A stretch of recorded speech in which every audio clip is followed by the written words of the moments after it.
This is not just an election between Donald Trump and Joe Biden. This is an election between Donald Trump and democracy must win. The United States is the oldest continuous democracy in the modern world. We held elections in the middle of a civil war in 1864. We held free and fair elections during World War I, during the Great Depression, and during World War II. After all of those elections held in extremely difficult circumstances, the loser acknowledged defeat, and the winner was inaugurated and took office. That is what the United States of America is all about. That is what democracy is all about. But today, under Donald Trump, we have a president who has little respect for our Constitution or the rule of law. Today, that peaceful transition of power, the bedrock of American democracy, is being threatened like never before. I am not in the habit of quoting former President Ronald Reagan, but I think something that he said in his first inaugural address makes the point about how important, how precious is this part of our heritage. And I quote Ronald Reagan, "The orderly transfer of authority as called for in the Constitution routinely takes place as it has for almost 2 centuries, and few of us stop to think how unique we really are. In the eyes of many in the world, this every 4-year ceremony we accept as normal is nothing less than a miracle," end of quote. Protecting this orderly transfer of authority, as President Reagan characterized it, this miracle is absolutely essential if we together, all of us, Republicans, Democrats, Independents, want to keep faith with the American ideals we hold so dear and with the sacrifices that so many made in order to protect our democracy. And in that regard, I think it is terribly important that we actually listen to and take seriously what Donald Trump is saying. Several weeks ago, speaking at the Republican National Convention, Trump said, and I quote, "The only way they can take this election away from us is if this is a rigged election," end of quote. What is remarkable about that statement is that he made it at a time when almost every national poll had him behind and when he was trailing in polls in most battleground states. Think about what that statement means.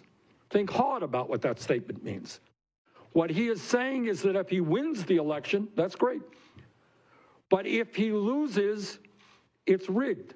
Because the only way he can lose is if it's rigged. And if it's rigged, then he is not leaving office.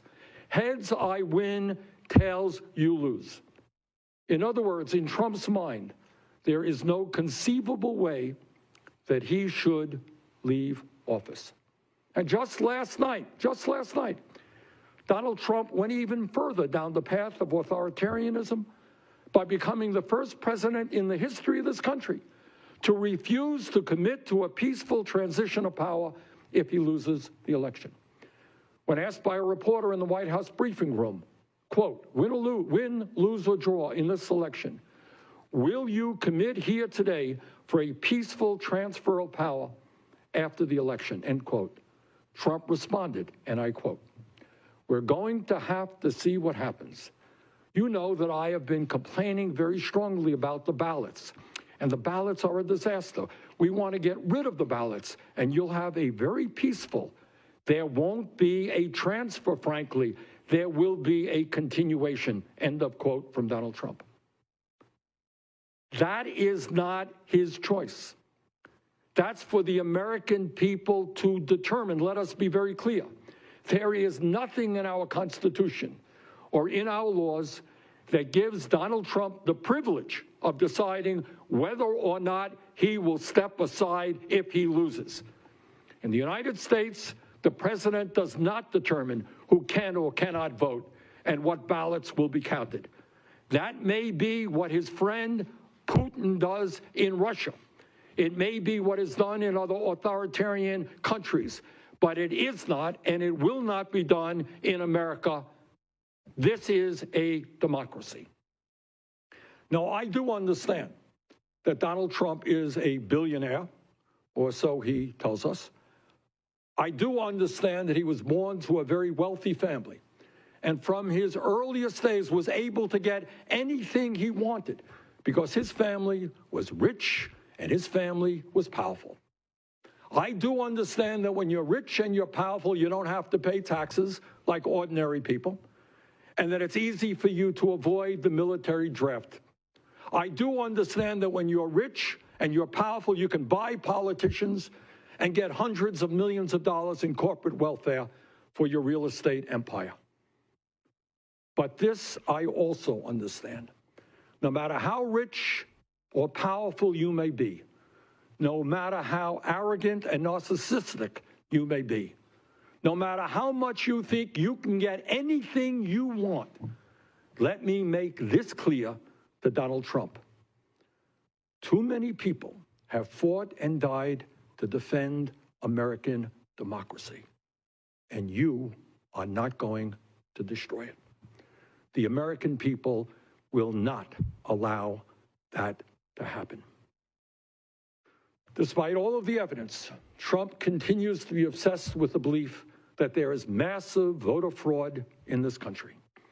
In 2017, after he won the presidency, Trump insisted that he would have won the popular vote, which he lost by 3 million votes, if, quote, millions of illegal votes had not been cast, end quote. There is absolutely no evidence of that being true. In fact, it is totally preposterous to believe that millions of votes or any significant number of votes at all were cast illegally. This is an assertion supported by no one, not Democratic officials, not Republican officials, no one. And yet that is what Trump said after he won. There have been numerous studies done on the issue of voter fraud in our country. They have all concluded essentially in the same way. Voter fraud in the United States of America is extremely rare. A study by Dartmouth University found no evidence of widespread voter fraud in the 2016 election.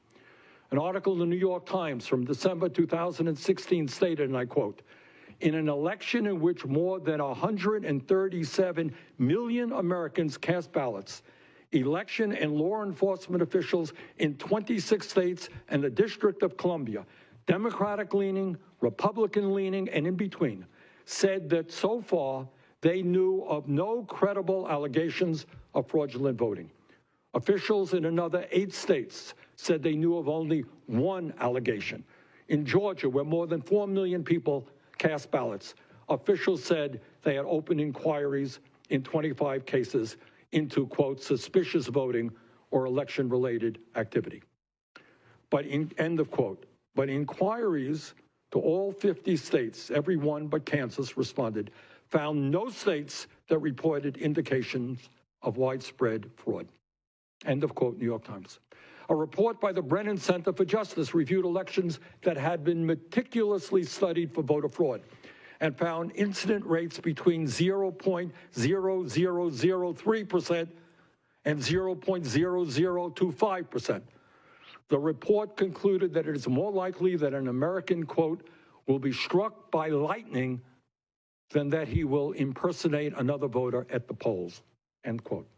Even the conservative Heritage Foundation, which maintains a database on election fraud, could only find 143 criminal convictions of mail-in voter fraud out of 250 million mail-in votes cast over the past 20 years, a rate of 0.00006%.